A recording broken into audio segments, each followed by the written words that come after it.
家伙，你这条命，我今天收定了。老师不能继续陪在你身旁了。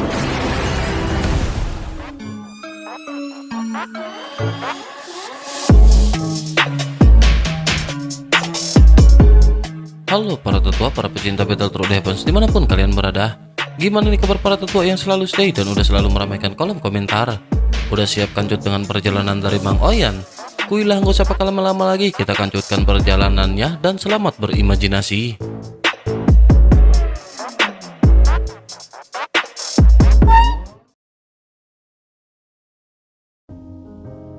Cerita masih berkancut dengan Xiaoyan yang pada saat ini meninggalkan gua milik Zonggu. Mereka berniat untuk langsung menukar poin kontribusi dan baru saja mereka bergegas. Pada saat ini sesosok dengan cepat segera menghampiri kelompok Xiaoyan.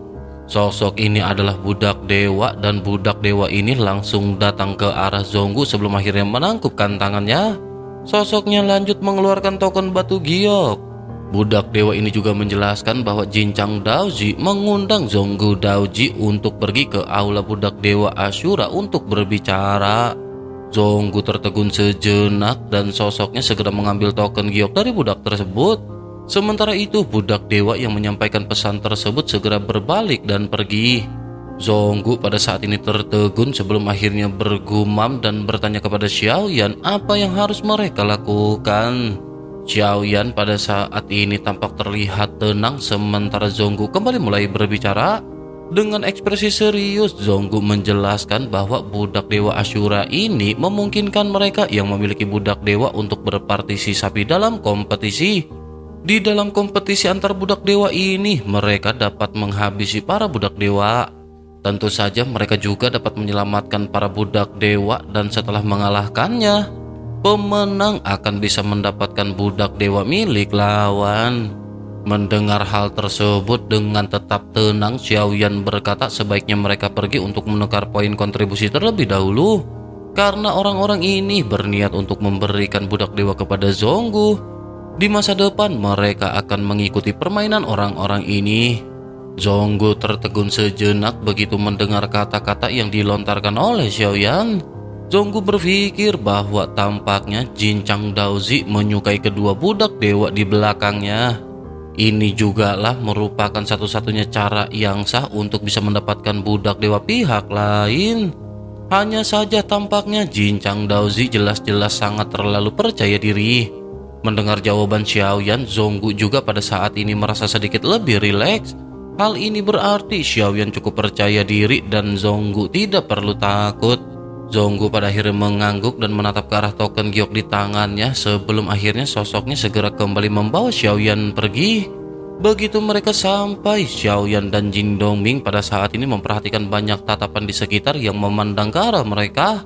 Zonggu juga secara alami menyadari hal tersebut dan Zonggu bergumam tampaknya nilai kontribusi yang diperoleh dari penangkapan ini berada dalam daftar. Begitu mereka terus mendekati aula, pada saat ini banyak juga bisikan yang beredar di sekitar. Salah seorang di antara kerumunan berkata bahwa ia tidak ingat ada Daoji yang pernah menerima 50.000 poin kontribusi. Dengan begitu maka dapat dikatakan hal ini seharusnya akan memecahkan rekor yang ada. Begitu sosok ini selesai berbicara, kerumunan pada saat ini kembali mengalihkan pandangannya kepada Zonggu Daoji. Salah seorang di antara mereka segera menyebutkan bahwa dari gosip yang beredar, ia mendengar bahwa dari gosip yang beredar, Jinchang Daoji mengundang Zonggu Daoji ke istana budak dewa Ashura hanya untuk menantang budak dewanya. Selain itu, ia juga ingat bahwa Zonggu Daoji adalah sosok yang tidak terlalu dikenal. Kekuatannya sendiri tidak tinggi di kalangan para Daoji. Ia benar-benar tidak tahu dari manakah Zonggu Daoji bisa mendapatkan dua budak dewa seperti ini. Selain itu, ia juga mendengar bahwa ada konflik dengan penganut Tao atau Daoji lainnya di dalam perjalanan. Di dalam pertempuran ini, tampaknya Zonggu benar-benar telah meraih kemenangan besar. Jika begitu permasalahannya, mungkinkah Zonggu Daoji pada saat ini ingin menukarkan 50.000 poin kontribusi dengan budak dewa yang lebih kuat? Mungkinkah ia akan menggunakan budak dewa ini untuk menangani Jinchang Daoji? Namun jika ini permasalahannya, maka tidak akan ada sumber daya yang tersisa untuk kultivasinya sendiri. Mendengar gumaman-gumaman ini, Xiaoyan pada saat ini sedikit mengangkat alisnya. Namun Xiaoyan tidak terlalu memperdulikan omongan-omongan dari sosok-sosok yang berada di sekitar. Pada akhirnya Xiaoyan, Zhonggu, dan Jing Dongming pada saat ini benar-benar telah sampai di dalam aula. Begitu memasuki aula, pada saat ini terlihat ada batu yang menjulang tinggi hingga ratusan meter. Ada banyak kata-kata yang menyilaukan yang tertulis di atas batu tersebut. Kata-kata ini ternyata adalah nama dari sosok-sosok yang telah mendapatkan poin kontribusi. Di sana dengan jelas tertulis nama Zhonggu yang berada di peringkat paling atas dengan poin kontribusi senilai 50.000. Tampaknya inilah yang pada akhirnya membuat semua orang mengetahui mengenai Zhonggu yang mendapatkan poin kontribusi besar. Begitu masuk semakin dalam, Xiaoyan pada saat ini menatap ke arah banyak batu yang menjulang tinggi. Xiaoyan juga melihat tablet batu yang bertuliskan item-item yang bisa ditukarkan dengan poin kontribusi. Xiaoyan melihat ke tablet batu di depannya dan nama-nama di atasnya benar-benar sangat menarik perhatian bagi Xiaoyan. Untuk sementara benda-benda ini benar-benar tidak bisa menarik perhatian dari Xiaoyan. Namun sesaat kemudian Xiaoyan melihat adanya tulisan sayap seni bela diri emas hitam. Membutuhkan 20.000 poin kontribusi untuk bisa ditukarkan. Xiaoyan merasa adanya hawa dingin di punggungnya karena Xiaoyan benar-benar tidak menyangka bahwa Xiaoyan bahkan bisa menebus sayap dewa bela diri. Xiaoyan lanjut mengalihkan pandangannya lagi dan Xiaoyan melihat daftar peralatan armor. Begitu melihat ke sepanjang deretan nama, tiba-tiba Xiaoyan menemukan nama yang kembali mengejutkannya. Xiaoyan membaca tulisan yang bertuliskan Void God Armor dengan 12.000 poin kontribusi. Xiaoyan tidak menyangka bahwa Void God Armor akan muncul di aula ini. Secara logika, Void God Armor memiliki segel dan hanya garis keturunan Taixu yang dapat menggunakannya. Mungkinkah dunia kuno keabadian dan iblis juga benar-benar telah berhasil melanggar segel tersebut? Xiaoyan menghela nafas dingin sebelum akhirnya Xiaoyan pada saat ini masih terus-menerus menggerakkan matanya. Di tablet batu ketiga ada daftar keterampilan bertarung yang kembali mengejutkan Xiaoyan. Xiaoyan tidak menyangka bahwa ada keterampilan bertarung dengan nama 82 tinju transformasi para dewa. Xiaoyan tidak bisa menyembunyikan ekspresi terkejut di wajahnya karena ini adalah keterampilan khusus yang diwarisi dari klan dewa asli. 3 benda yang dikenali oleh Xiaoyan ini benar-benar membuat Xiaoyan pada saat ini tercengang. Barulah pada saat ini banyak loh batu benar-benar langsung menggugah minat Xiaoyan. Xiaoyan sangat pemasaran dengan nama-nama lain yang akan muncul di loh batu yang ada. Selanjutnya Xiaoyan juga bisa melihat adanya tulisan token iblis kuno keabadian. Seperti yang dikatakan oleh Zhonggu, token ini hanya membutuhkan nilai 10.000 poin kontribusi. Namun meskipun begitu 10.000 poin kontribusi ini sebenarnya tidak terlalu kecil. 10.000 poin kontribusi ini akan dapat ditukar dengan budak dewa dengan kekuatan langkah keempat keabadian kaisar. Xiaoyan pada saat ini sedikit menggelengkan kelapanya dan begitu melihat banyak item, Xiaoyan pada saat ini sedikit pemasaran dengan token iblis kuno keabadian. Xiaoyan bertanya-tanya apakah tidak ada batasan jumlah dari token iblis keabadian kuno ini. Jika dapat diperoleh dengan mudah dengan cara ini, mengapa petunjuk tentang token tersebut membangkitkan minat banyak orang luar? Bahkan Tianxun dan Ning Yao pada akhirnya tertarik dan terjebak dalam perangkap ilusi. Namun jika diperhatikan dengan hati-hati, menurut Xiaoyan hal ini juga sesungguhnya tidak mengherankan. Tanpa adanya segel budak pasti sulit untuk memasuki alam kuno keabadian iblis. Bahkan jika tidak sulit untuk mendapatkan token tersebut, akan sangat sulit untuk bisa memasuki tempat ini. Bersamaan dengan Zhonggu dan Xiaoyan serta Jin Dongming yang pada saat ini berkeliaran, Ning Yao dan Tianxun perlahan membuka mata mereka di aula budak para dewa. Di dalam ilusi mereka telah memperoleh token kuno keabadian dan iblis dan pada saat ini sedang menuju ke gerbang kuno. Tetapi pada akhirnya mereka terbangun dan mereka bisa merasakan adanya rasa sakit yang luar binasa di pikiran mereka. Mata mereka dipenuhi dengan berwarna merah dan seluruh tubuh mereka terlihat telanjang diikat dengan benang emas. Ning Yao merasakan sakit di kelapanya yang hebat dan bertanya apakah yang sedang terjadi. Tian Sun di samping sepertinya adalah orang yang pertama bangun dan berkata bahwa mereka tampaknya telah jatuh ke dalam jebakan. Keduanya pada saat ini melihat ke sekeliling dan mereka tampaknya bukan satu-satunya yang berada di sini. Melihat sekeliling ada puluhan ribu sosok telanjang dengan hanya ada sedikit kait yang menutupi bagian vital masing-masing. Mereka diikat dan tampak seperti ternak yang menunggu untuk disembelih. Ning Yao pada saat ini menggertakkan gigi dan hendak menggunakan kekuatannya sendiri untuk melepaskan diri. Namun Tian Sun yang berada di samping segera mengingatkan Ning Yao. Tian Sun berkata agar Ning Yao jangan menyia-nyiakan usahanya. Benang ini beracun dan ada segel yang ditanam di dalam tubuh mereka. Jika ia menghancurkannya dengan paksa, maka ia benar-benar akan segera meledakkan tubuhnya sendiri. Tian Sun sepertinya sudah mencoba mengenai hal ini, oleh karena itu ia pada saat ini tampak memiliki ekspresi yang kusam. Keduanya pada akhirnya hanya bisa tersenyum pahit karena ia benar-benar tidak menyangka bahwa mereka akan menjadi budak orang lain. Sementara itu Ning Yao pada saat ini kembali bertanya apakah yang harus mereka lakukan sekarang. Tian Sun menghela nafas panjang dan berkata sepertinya mereka terjebak di sini karena mereka pernah jatuh ke dalam ilusi sebelumnya. Sekarang mereka hanya bisa mengambil satu langkah pada satu waktu. Sementara itu pada saat ini di tengah-tengah aula sebuah tablet batu tiba-tiba meledak dengan cahaya yang menyilaukan. Nama di atasnya juga seketika bersinar dengan terang. Xiaoyan di kejauhan mau tidak mau segera tertarik dengan tablet batu yang mengeluarkan sinar tersebut. Kerumunan juga menatap ke arah tersebut dan pada saat ini banyak gumaman menyebar di sekitar. Salah seorang di antara mereka bergumam, mungkinkah budak dewa baru telah disegarkan? Begitu melihat sosok-sosok yang bermunculan, salah seorang lainnya pada saat ini juga mendecakkan lidah.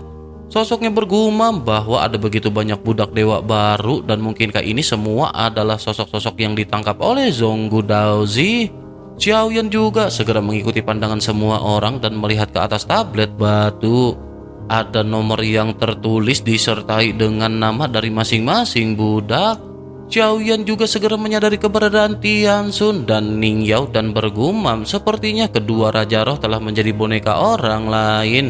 Di dunia sensi mereka telah memperbudak sejumlah besar orang kuat. Mereka telah banyak melakukan kejahatan dan Xiaoyan tidak menyangka akhirnya mereka pada saat ini menjadi budak.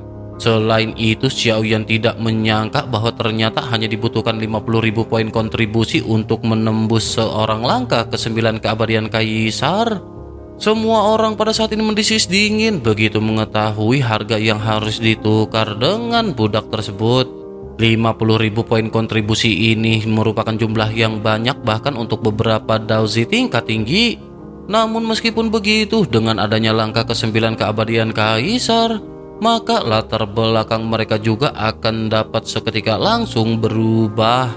Mata Xiaoyan pada saat ini sedikit menyipit dan Xiaoyan pada saat ini merasa bahwa hal ini sedikit tidak adil. Ini semua adalah tangkapan Zonggu Daozi. Setelah menyerahkan semuanya, Zonggu sendiri hanya menerima total 50.000 poin kontribusi. Sementara itu ada 2 langkah ke-9 keabadian Kaisar dan ini benar-benar merupakan pembagian yang terlalu kecil. Mungkinkah apa yang membuat harganya menjadi tinggi adalah segel yang ditempatkan di dalam tubuh sosok tersebut? Xiaoyan pada saat ini hanya bisa menghela nafas dan Xiaoyan pada saat ini kembali memperhatikan kerumunan di sekitar. Bersamaan dengan hal tersebut, pada saat ini sebuah suara yang nyaring segera terdengar di sekitar. Sesosok pada saat ini berteriak bahwa ia menginginkan yang pertama. Seluruh aula yang berisik seketika langsung terdiam dan semua mata tertuju pada sumber suara. Sosok ini sudah tidak lagi asing bagi Xiaoyan. Sosok ini adalah Jin Chang Daozi yang melakukan beberapa pertukaran dengan Zonggu sebelumnya. Ia juga adalah sosok yang mengundang Zonggu untuk pergi ke aula para budak Dewa Asura. Xiaoyan juga pada saat ini sedikit mengerutkan kening melihat sosok Jinchang yang pada akhirnya tertarik pada sosok Tianxun. Xiaoyan pun menggertakkan giginya karena jika Tianxun ini dibeli oleh Jinchang, maka di dalam pertempuran Xiaoyan kemungkinan besar harus melawan Raja Roh secara langsung. Zonggu juga pada saat ini menoleh dan matanya tampak terlihat menjadi semakin serius. Zonggu pada saat ini kembali merasakan kekhawatiran di dalam hatinya. Meskipun Xiaoyan kuat, tetapi sosok yang dibeli oleh Jinchang ini adalah langkah ke-9. Bagaimana mungkin Zonggu pada saat ini tidak khawatir dengan situasi seperti itu? Zonggu pada akhirnya melirik ke arah Xiaoyan dengan tepian matanya dan melihat bahwa ekspresi Xiaoyan masih tampak seperti biasa. Xiaoyan sepertinya tidak merasa khawatir dan Zonggu pada saat ini kembali merasa sedikit lega. Sementara itu mata Xiaoyan pada saat ini tidak lagi tertuju pada tablet batu budak dewa dan Xiaoyan pada saat ini mengalihkan pandangannya. Xiaoyan terus melihat daftar lainnya dan Xiaoyan pada saat ini sedikit mengangkat alisnya. Xiaoyan terkejut melihat adanya pil keberuntungan Qi. Xiaoyan sebelumnya bertanya-tanya apakah pil keberuntungan Qi ini benar-benar memiliki efek. Xiaoyan tidak menelan pil keberuntungan Qi yang diperolehnya sebelumnya. Xiaoyan sedikit ragu dan Xiaoyan merasa bahwa mungkin ini merupakan sesuatu yang tidak nyata. Xiaoyan pun segera bertanya kepada Zonggu dengan suara rendah apakah pil keberuntungan ini benar-benar efektif. Xiaoyan menatap ke arah pil keberuntungan Qi pada tablet batu yang dibagi menjadi 4 tingkatan. Ada tingkat bawah, tingkat menengah, tingkat atas, dan tingkat khusus.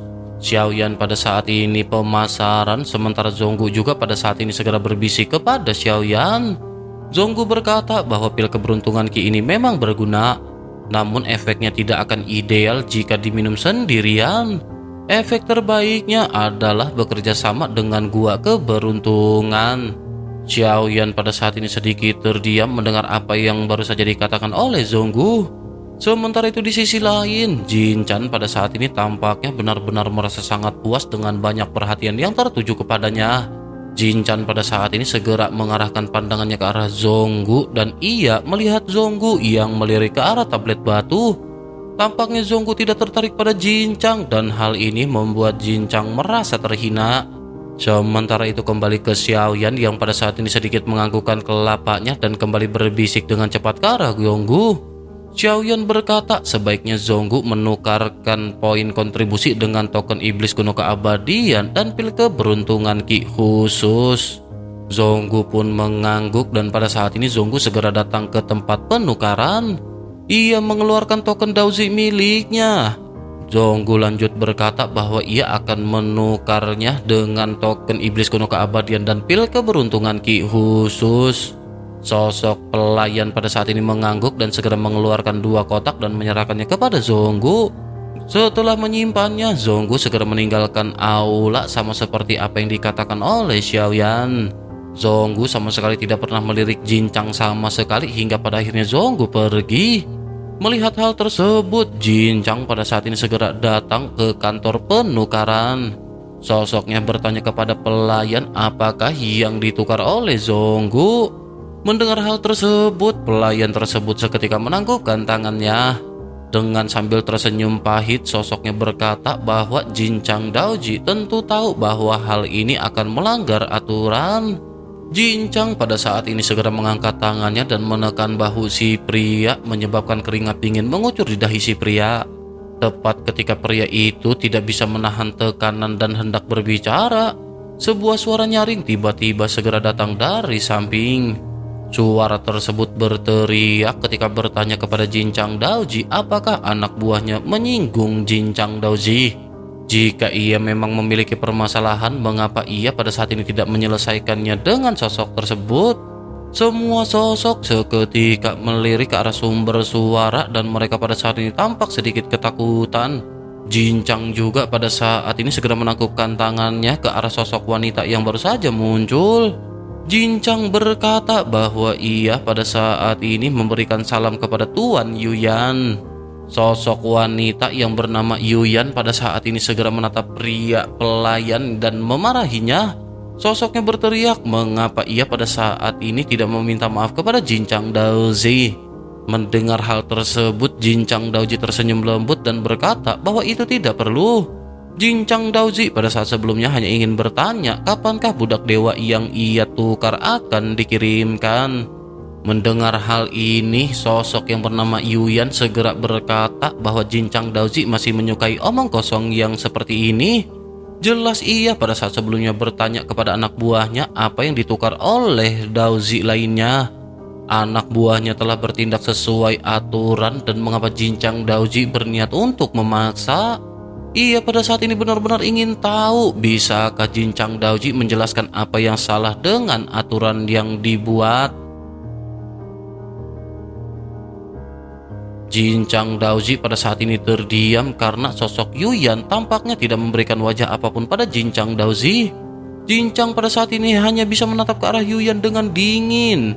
Sudut mulutnya tidak bisa menahan untuk tidak sedikit bergerak sebelum akhirnya tiba-tiba Yuyan mengangkat tangannya dan menampar wajah Jinchang dengan keras.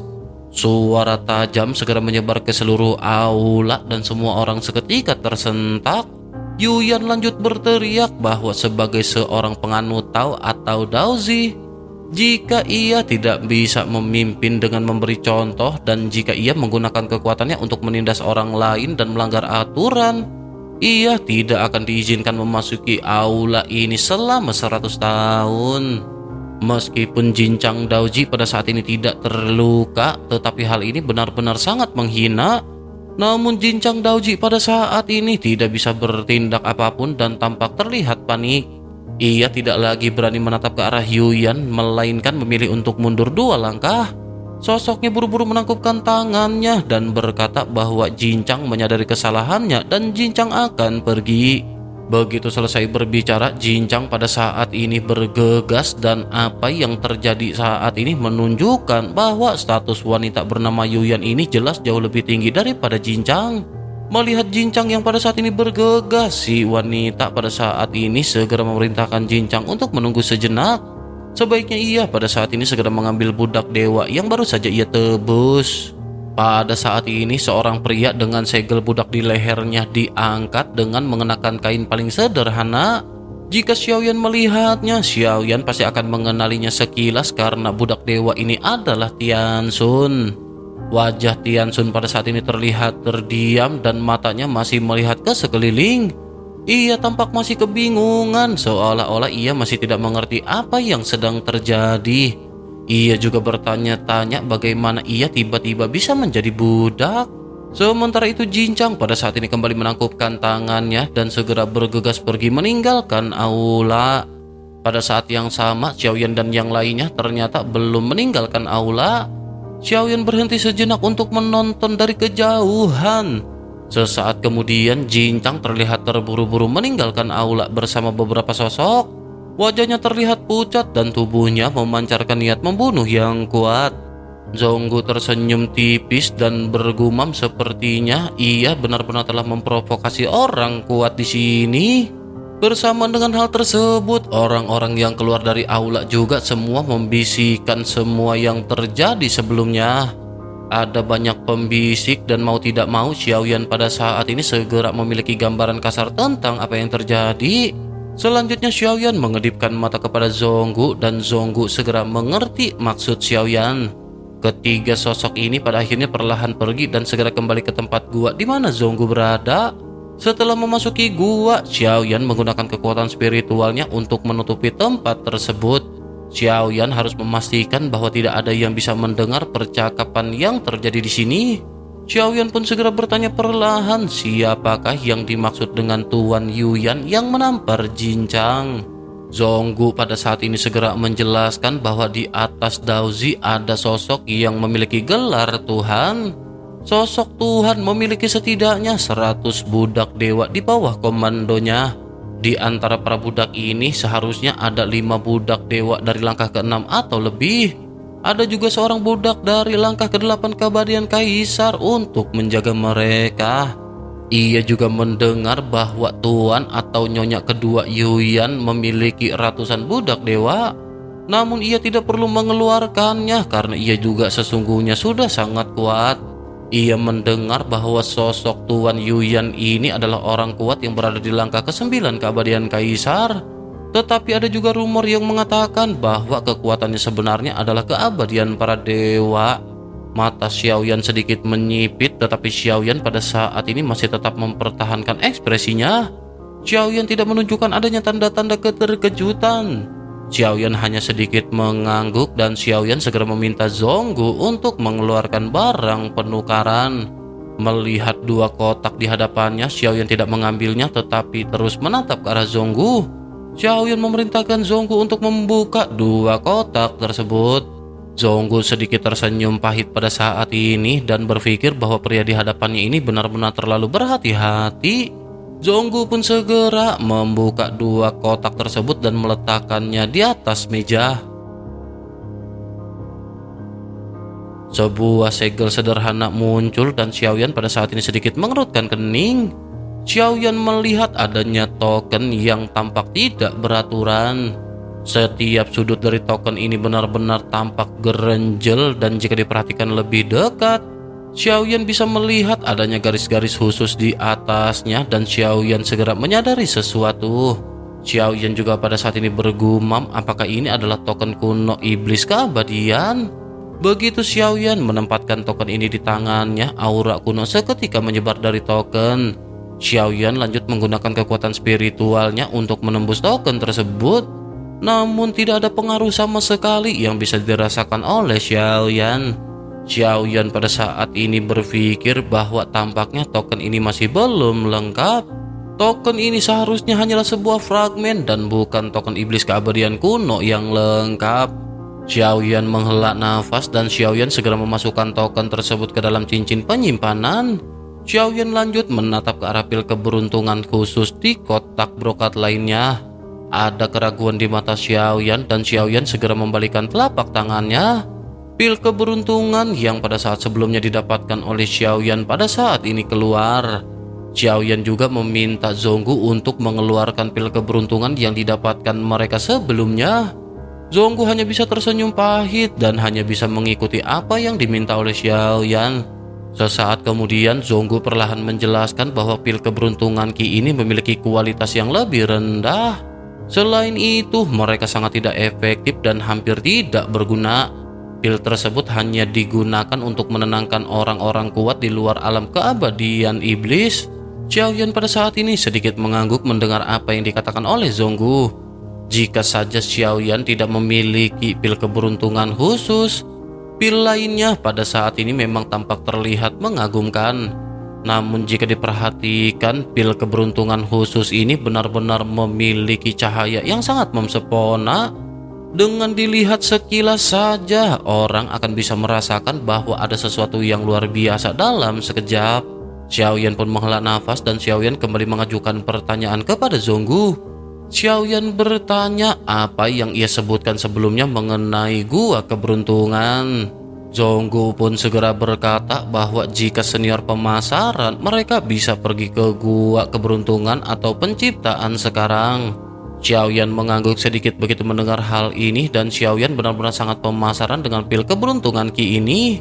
Namun sebelum itu, Xiaoyan masih berencana mengirimkan token iblis kuno keabadian ke Suyu. Xiaoyan juga ingin melihat apakah Xiaoyan bisa mendapatkan metode untuk memecahkan jantung biru Raja Roh atau tidak. Sama seperti sebelumnya, Xiaoyan pada akhirnya meminta mereka berdua untuk pergi keluar gua. Xiaoyan segera mengeluarkan batu giok khusus atau suyu dan mengirimkan token tersebut ke dalamnya. Xiaoyan juga pada saat ini segera mencoba menghubungi nomor 1 dan bertanya apakah ini adalah token kuno keabadian dan iblis. Saat berikutnya, token yang dikirimkan oleh Xiaoyan tiba-tiba menghilang begitu saja. Setelah beberapa saat, token ini kembali muncul dan sebuah suara segera keluar menyebar di benak Xiaoyan. Suara tersebut berasal dari nomor 1 yang menjelaskan bahwa itu memang token yang mereka cari. Tetapi token ini belum lengkap. Ini hanya bagian dari token dan hanya token yang lengkap yang akan memiliki kekuatan nyata. Xiaoyan terdiam mendengar hal ini sebelum akhirnya Xiaoyan dengan sedikit ragu bertanya, lalu bagaimana dengan metode untuk memecahkan jantung biru? Nomor 1 segera berkata bahwa Xiaoyan belum menemukan token iblis keabadian kuno yang lengkap. Namun jika Xiaoyan memang sangat membutuhkannya, ia akan dapat memberikannya kepada Xiaoyan. Namun pada saat ini ia akan memberikan hal tersebut sebagai imbalan atas bantuannya. Kelopak mata Xiaoyan sedikit berkedut dan Xiaoyan pada saat ini mau tidak mau segera menerima permintaan tersebut. Xiaoyan segera berkata jika begitu permasalahannya dan jika di masa depan Xiaoyan menemukan token tersebut, bagaimana dengan bantuannya? Nomor 1 pada saat ini segera berkata tentu saja bantuannya masih akan bisa diberikan kepada Xiaoyan. Tetapi menurut nomor 1 pada saat itu Xiaoyan tidak akan bersedia menyerahkan token tersebut.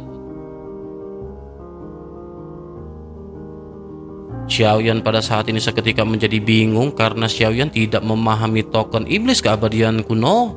Dari apa yang dikatakan oleh nomor 1, seharusnya token iblis keabadian kuno ini adalah sesuatu yang sangat berguna. Setelah beberapa saat, sebuah belati pada saat ini segera muncul di antara batu giok. Belati ini berwarna biru bening dan tidak terlihat terlalu kuat. Nomor 1 segera menjelaskan bahwa ini adalah belati Tongyu. Belati ini hanya dapat digunakan 3 kali dan akan hancur serta pecah setelah 3 kali penggunaan. Xiaoyan segera mengeluarkan belati tersebut dan melihatnya sejenak sebelum akhirnya segera mengucapkan terima kasih kepada nomor 1. Nomor 1 juga segera berkata bahwa ia berharap Xiaoyan berhasil menemukan token yang lainnya. Begitu suara ini terdengar, cahaya biru dari batu giok pada akhirnya kembali menghilang dan Xiaoyan menghela nafas. Xiaoyan segera menyingkirkan belatinya ke dalam cincin penyimpanan dan pada saat ini selain dari 2 belati yang ada di cincin penyimpanan, ada juga sebuah bola merah. Xiaoyan melihat hal ini dan Xiaoyan segera mengangkat sedikit alisnya. Sambil berpikir, Xiaoyan segera mengeluarkannya dan menggantungkan bola cahaya tersebut di hadapannya. Xiaoyan bergumam, mungkinkah ini adalah armor yang dibuat oleh nomor 8? Sesaat kemudian Xiaoyan perlahan mengulurkan jarinya dan begitu Xiaoyan menyentuh bola tersebut, hal ini sama seperti Void God Armor yang seperti cairan yang langsung menempel pada tubuh Xiaoyan. Cairan tersebut terus-menerus berubah bentuk di tubuh Xiaoyan, mengambil bentuk yang berbeda-beda seolah sedang mencari bentuk yang paling cocok untuk Xiaoyan. Sesaat kemudian pada akhirnya yang muncul di tubuh Xiaoyan bukanlah sebuah armor besi berat. Pada saat ini ada jubah hitam yang terlihat sangat biasa yang persis sama dengan apa yang dikenakan oleh Xiaoyan. Xiaoyan tiba-tiba mengangkat sedikit alisnya. Xiaoyan memang tidak pernah terlalu menyukai armor yang terasa sedikit berat. Xiaoyan benar-benar canggung menggunakan armor yang seperti itu dan begitu melihat hal ini, Xiaoyan benar-benar terkesan dan Xiaoyan bisa merasakan adanya keterikatan pada armor tersebut. Pikiran Xiaoyan pun segera bergerak dan nyala api seketika melonjak. Tiba-tiba jubah hitam di tubuh Xiaoyan langsung berubah dan ini bisa membuat orang merasa Xiaoyan sedang menggunakan armor yang kuat. Merasakan perasaan yang datang dari armor, Xiaoyan pada saat ini tiba-tiba merasa bahagia. Armor ini berkali-kali lebih kuat daripada Void God Armor. Seperti yang dikatakan oleh nomor 8 atau bak pada Xiaoyan, armor ini dibuat khusus untuk Xiaoyan. Semakin kuat kekuatan apinya, semakin kuat pula armor tersebut. Kemampuan ini hanya dipersiapkan untuk Xiaoyan dan hal ini dapat dikatakan adalah sesuatu yang sempurna. Sudut mulut Xiaoyan pun sedikit terangkat dan Xiaoyan benar-benar tidak menyangka nomor 8 memiliki kemampuan yang seperti ini. Kemampuannya benar-benar di luar dugaan Xiaoyan. Dengan kemampuan seperti ini, senjata apapun yang ditempa oleh nomor 8 mungkin akan menjadi senjata ajaib. Xiaoyan pun menghela nafas karena meskipun armor ini digunakan terus-menerus, Xiaoyan tidak merasakan adanya ketidaknyamanan. Setelah menyelesaikan semuanya, Xiaoyan pada akhirnya segera melepaskan ikatan penghalang isolasi dari dalam gua. Xiaoyan pada saat ini juga kembali mendengar suara yang datang dari luar. Xiaoyan mendengar adanya percakapan dari seseorang dengan Zonggu. Percakapan ini mengenai Jincang Daozi yang kembali mengundang Zonggu. Budak dewa yang membawa pesan berkata bahwa tidak menjadi permasalahan jika Zonggu Daozi tidak dapat hadir. Tetapi ia juga mengingatkan Zonggu Daozi agar jangan meninggalkan alam iblis keabadian kuno di masa depan. Zonggu pada saat ini mengetahui bahwa ini merupakan sebuah ancaman. Zonggu pada saat ini terdiam, sementara budak dewa yang membawa pesan pada saat ini bergegas pergi. Bersamaan dengan hal tersebut, Xiaoyan pada akhirnya keluar dan mendatangi Zonggu dan Jin Dongming. Zonggu pada saat ini terlihat tampak getir dan menjelaskan apa yang baru saja ia alami. Mendengar penjelasan dari Zonggu, Xiaoyan pada saat ini bertanya seberapa kuat budak dewa milik Jincang. Selain itu, Zonggu sebaiknya menjelaskan aturan di aula budak dewa Asura secara detail. Zonggu pun mengangguk dan mulai menjelaskan semua detailnya kepada Xiaoyan. Zonggu berkata bahwa di aula budak dewa Asura, selain Daozi, orang lain juga dapat berhadapan dengan budak dewa untuk ditantang. Selama tantangan, budak dewa juga akan menandatangani perjanjian hidup dan mati. Dengan begitu, maka tidak akan ada yang bisa melanggar aturan. Pemenang juga akan dapat memperoleh hak untuk mendapatkan budak dewa lawan. Sementara itu, mengenai kekuatan budak dewa yang dimiliki oleh Jincang Daozi, selain dari langkah ke-9 yang baru saja ia dapatkan, ia tahu bahwa ia juga memiliki langkah ke-7. Ini merupakan budak terkuat yang ia miliki sebelumnya. Ia juga memiliki 2 budak dewa langkah ke-5, sementara untuk totalnya ia tidak mengetahuinya. Xiaoyan pada saat ini sedikit mengangguk dan kembali bertanya apakah tidak ada batasan jumlah tantangan. Zonggu menjelaskan bahwa sejauh yang ia tahu itu tidak ada. Selama budak dewa milik kedua belah pihak dapat dikirim ke lapangan, sampai salah satu pihak mengaku kalah, maka pertempuran akan terus dilanjutkan. Mata Xiaoyan sedikit menyipit dan Xiaoyan berpikir bahwa jika Xiaoyan bisa mengumpulkan sekelompok orang kuat di bawah komandonya, itu akan menjadi hal yang baik. Pertarungan ini didasarkan pada para budak dewa dan tidak akan menjadi permasalahan kepada Zonggu. Xiaoyan juga pada saat ini masih merasa sedikit khawatir karena gerbang kuno masih belum diketahui. Terlebih lagi, Xiaoyan juga telah membiarkan Jimmy pergi kali ini dan ini juga membuat Xiaoyan merasa tidak nyaman. Xiaoyan tidak menyangka bahwa Xiaoyan akan datang ke kampung halaman Jimmy. Jika benar ia memiliki klon yang tak terhitung jumlahnya seperti yang dikatakan oleh Jimmy, maka Jimmy pasti memiliki jumlah klon terbesar di dunia kuno keabadian dan iblis. Selain itu, jika gerbang kuno ini ada hubungannya dengan klan Jimmy yang menghilang, maka jika Xiaoyan ingin pergi ke sana, hal ini pasti ada hubungannya dengan Jimmy. Xiaoyan hanya bisa menghela nafas sebelum akhirnya Xiaoyan segera menekan perasaan ini. Xiaoyan lanjut berkata kepada Zonggu Daozi bahwa ia membutuhkan topeng. Selain itu, sebaiknya topeng ini haruslah topeng yang sudah ada di alam iblis keabadian kuno.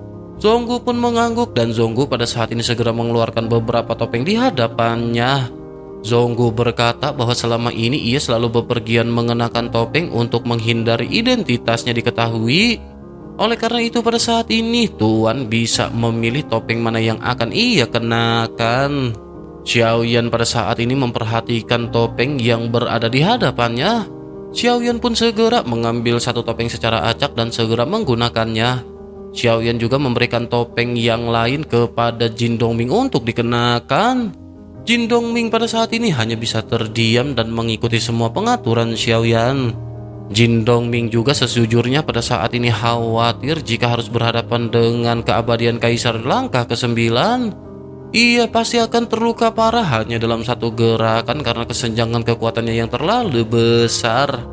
Sementara itu Xiaoyan pada saat ini berpikir bahwa di dalam hal ini Xiaoyan harus berjaga-jaga.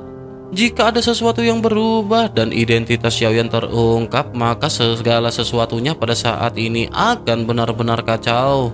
Setelah menyelesaikan semuanya, Xiaoyan pada akhirnya segera berkata sebaiknya mereka segera pergi untuk memenuhi janji temu. Zonggu juga harus mengingat ketika memanggil Xiaoyan dengan sebutan Yan Xiao. Zonggu pada saat ini menganggukkan kelapanya dan Zonggu hanya bisa mengikuti perkataan Xiaoyan dan segera bergegas pergi. Zonggu pada saat ini bergumam di dalam hatinya, tampaknya Xiaoyan tidak takut dengan langkah ke-9 keabadian Kaisar. Jika begitu permasalahannya, mungkinkah kekuatan asli dari sosok Xiaoyan ini telah mencapai tingkat keabadian dewa? Sementara itu Xiaoyan dan Jin Dongming pada saat ini mengikuti Zonggu dan kembali menyamar menjadi budak.